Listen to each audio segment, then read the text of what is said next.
Hello everyone, welcome to this new session in your module Agile and Hybrid Project Management.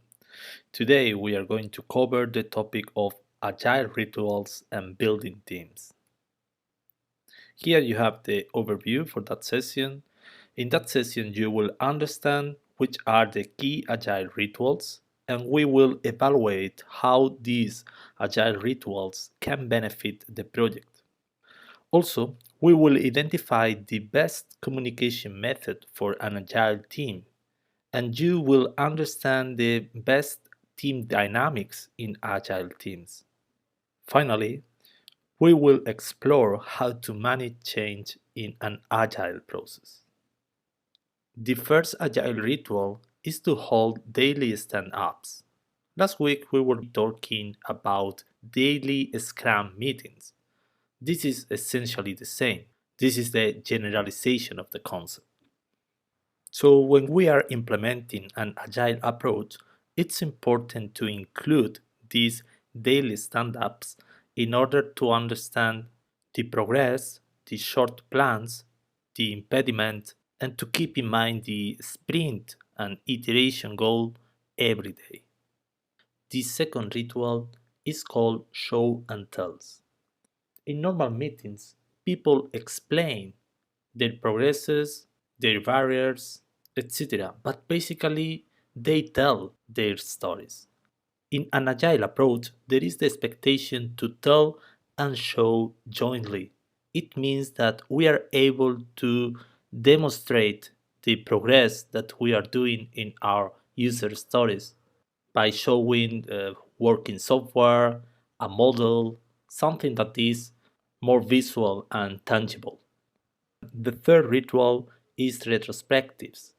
Last week we were also talking about a sprint retrospective in the Scrum framework.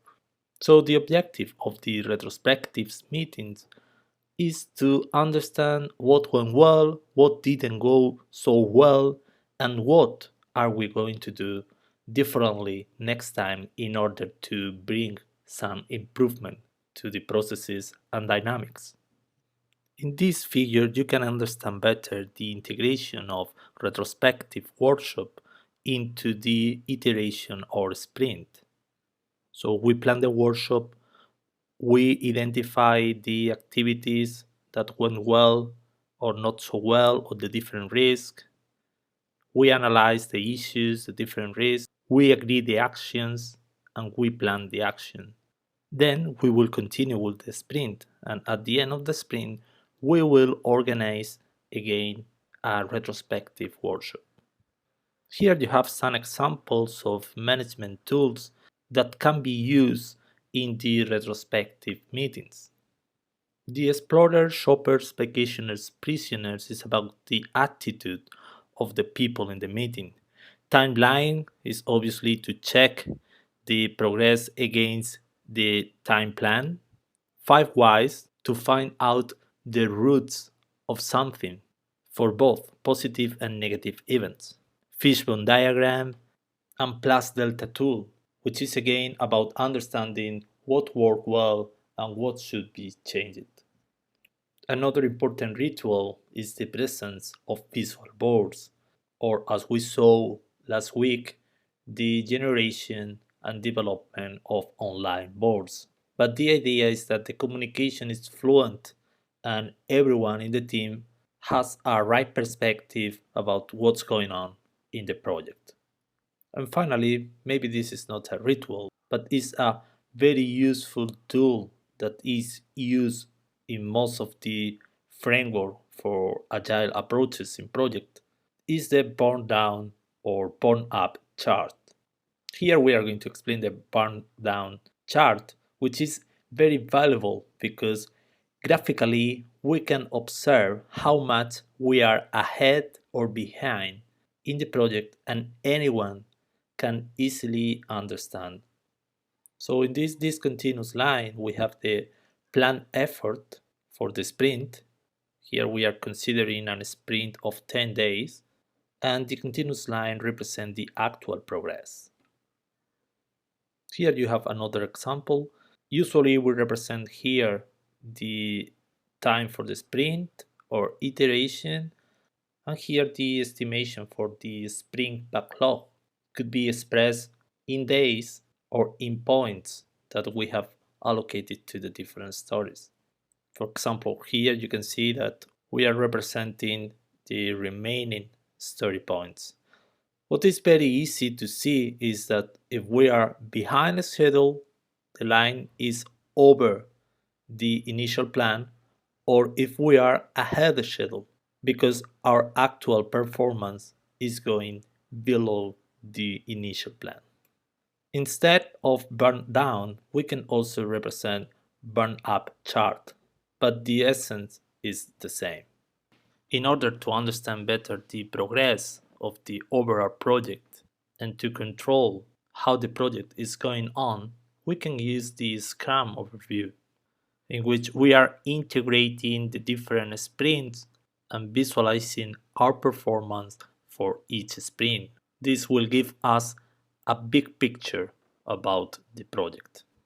Okay, in this first part of the session, we have been talking about the main rituals in the application of agile approach in project.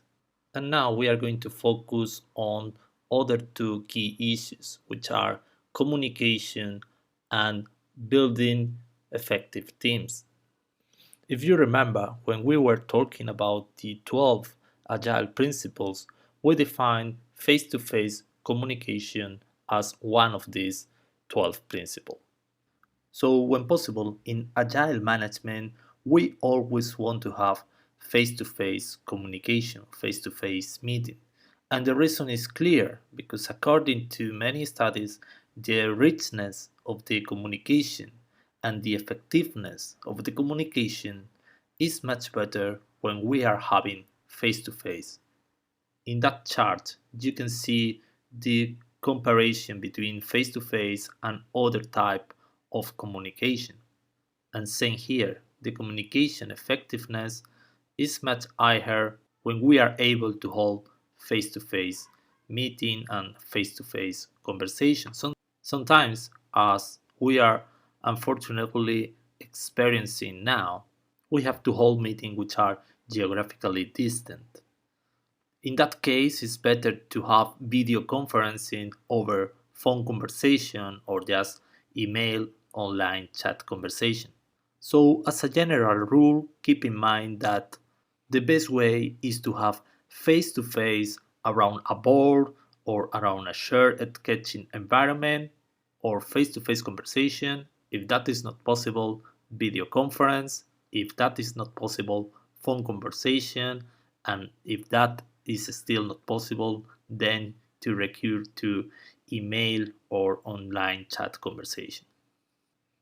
As I say, in many occasions, and particularly now, we are working in distributed teams, and this obviously implies some communication challenges, which are mainly communication and coordination breakdown, loss of communication richness, loss of team bonding, and cultural differences. I do think that because of the circumstances, you are pretty familiar with all these communication challenges because you have been experienced that when you have to work in teams. Well, here you have some advice about how to mitigate risk associated with team communication.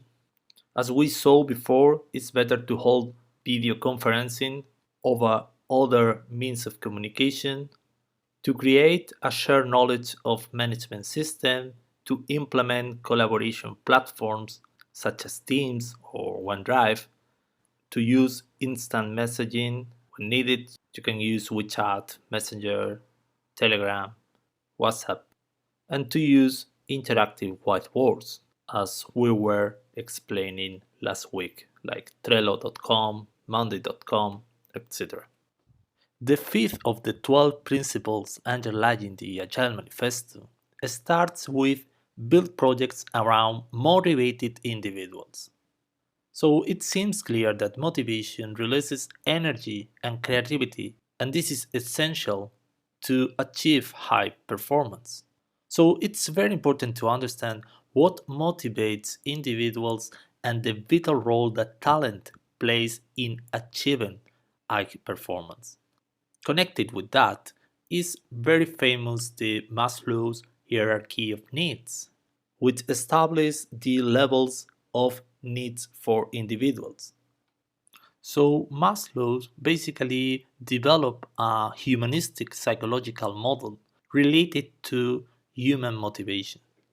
So on the basis we can find the psychological and physical needs which are connected with water, food, clothing, sleep, basic needs. Then we can find some safety needs, personal security, to have an employment, to have enough resources, to be healthy, to have a property, a house, etc.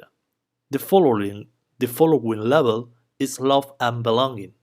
This is connected with our needs for love, friendship, connection with people, with our own family, etc. The next level is esteem. This is about status, recognition, freedom, to gain their respect from others. And the last one is self actualization, which is connected with the desire to become the most that one can be. So, in teams, we need to understand what motivates our peers, our colleagues, our employees, in order they can unfold the talent that they have inside. Another theory about motivation in the work environment is this McGregor's theory X and theory Y. This is mainly about how management's attitude can determine motivation in employees. In 1960, Douglas McGregor published a work titled The Human Side of Enterprise. In this research work, he proposed that the interaction between management and employees is the primary source of motivation at work. McGregor developed two sets or beliefs that managers might hold, the theory X and the theory Y. The first one, theory X, see the employees as inherently lazy and disliking work, and it assumes that they require a close supervision and control system. So according to that, the employees will operate better under punishment and threats. In contrast, theory Y assumes that employees are ambitious, self-motivated, and self-controlled. According to that, the employees accept responsibility and commit to organization's objective, and they respond positively to recognition and encouragement. So, according to McGregor, a theory X manager will focus on methods of control and punishment to drive productivity. In contrast, a theory Y manager will focus on creating the right conditions for the employees to be widely self-directed. So obviously, an agile approach will be much more connected with theory Y. Actually, one of the main characteristics of agile approach is to have self-organizing teams. It means that we are not having a project manager who is leading the team as it happens in traditional project teams. In agile teams, we are pushing self-organization and we are just introducing a leader facilitator. Another way to understand self-organization is to contemplate agile team as a complex adaptive system, CAS. By considering agile teams as complex adaptive systems, we can build self-organizing teams and integrate them more effectively into the larger enterprise. Some key implication of that perspective is that we will recognize easily the difference between formal and informal teams structure, and we are providing freedom to configure groups of individuals into high-performance agile teams. And even better, we are opening the door of escalation by integration of these teams into larger agile enterprise. So, in contrast to a traditional approach of having the main roles clearly defined, we should use integrated agile teams. As we said last week, the core project team ideally consists of 5 to 9 members. So we can consider the core project team and an extended or supportive project team. Other characteristics of agile approaches is that we will encourage diversification of roles. So the idea is to define the roles more holistically in order that the team members can develop into generalizing specialists. So we are looking to develop people with one or more specialties. And ideally, we want people that seek to gain new skills, both in the existing specialties and in other areas. Connected with the way of working in agile teams, we have the concept of open information, which is basically to create an open flow and exchange of information among the project team members and among other external stakeholders. This will bring some benefit as the development of information sharing practice, a reduction in the information cycle time, and a better informed team with a rich exchange of information among the project team members. In order to enable that, we want to collate team members. So we will need workspace that enhance the collaboration between team members. So usually in agile working space, you can see a common area for collaboration and community.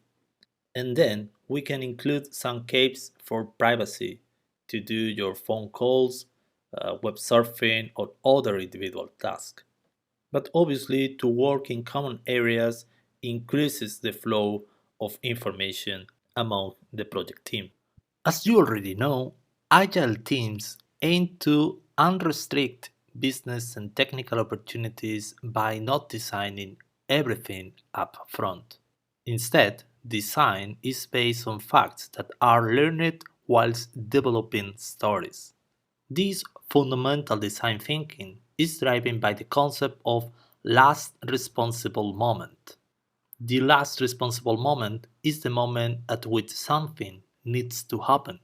For example, a design decision needs to be made. So, according to the agile mindset, we should keep our options open for as long as possible in order that you can make a decision when you are in the best position to make it with confidence. And there are two advantages to do that. First, if we make the decisions at the upfront, any changes later may cause significant implementation effort and higher cost.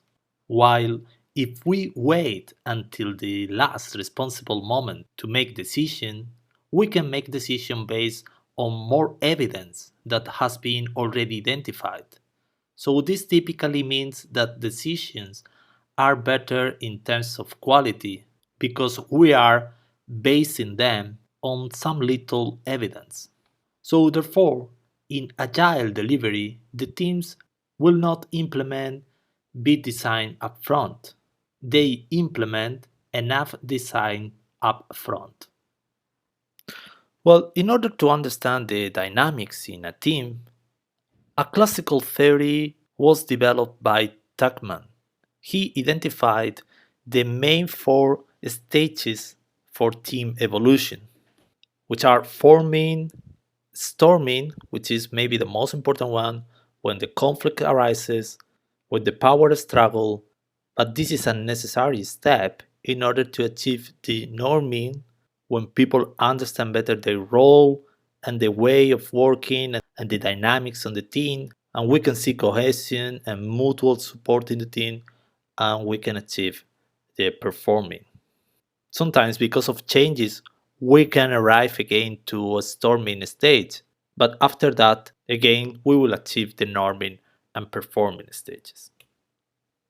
Other classical theory connected with the way of working in teams, and particularly with dysfunctions of teams, is Lencioni's theory. These authors identified the 5 levels of dysfunctions in teams, which are the the absence of trust among the team member, the fear of conflict, which hide the truth, the lack of commitment that obviously lead to delays and not achievement of the project objectives, avoidance of accountability, and inattention to results when the team doesn't care about the final results. In contraposition to the latter, Lencioni proposes key factors for highly functional teams, which are trust and respect among the team members, to hold passionate and unfiltered debate, particularly about the key issues, to have a great commitment towards the achievement of goals, to hold members accountable for commitments, and to have a collective set of results that are well understood by everyone in the team. But apart from but apart from good team dynamics, we also need leadership in the application of agile management. And particularly, we should implement an adaptive leadership. The key implications of adaptive leadership is that we can track and monitor the agile practices to ensure that they are being applied properly. Also, as we are learning and adapting continuously according to the feedback gathered, we need to implement the actions. And finally, we should provide a leadership that really inspire and give energy to the team. But leadership is complex, and many times leaders have to deal with paradoxes. Here you have 11 different examples of paradoxes in leadership. And finally, quite briefly, I would like to talk a little bit about change management, because during the project, many times we will have to implement changes that will affect the way of working and the productivity of the team. This is probably the most famous model in change management, the Kotter's 8-step model. This 8-step can be divided into three main stages, which are creating the climate for change, engage and enable the organization for the change, and implementing and sustaining for the change. Other classical model is the J curve that describes the productivity along time when we are having a period of disruption. The stakeholders and top management that are implementing the change think that performance will behave like this, but the green line should be a more realistic expectation. Obviously, in a period of disruption, we will have some lack of productivity. Actually, the blue line is what happens in many cases. The fact is that organizations don't just change because of new system, processes, or structure. They change because the people within the organization adapt and change too. And only when people have made their own proposal transitions, the organization can achieve the benefits of the change. Sometimes in Agile, we can apply an adaptive model or fit for purpose delivery.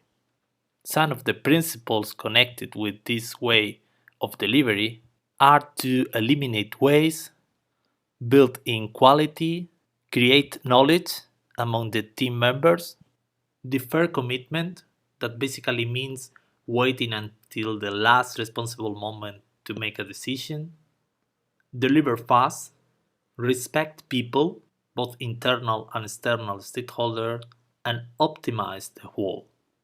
Here you have a summary of the main points that we have been explaining in that session. And here you have some bibliography I use. So that's all from me now. Thank you for listening and looking forward to seeing you soon in our synchronous session. Goodbye.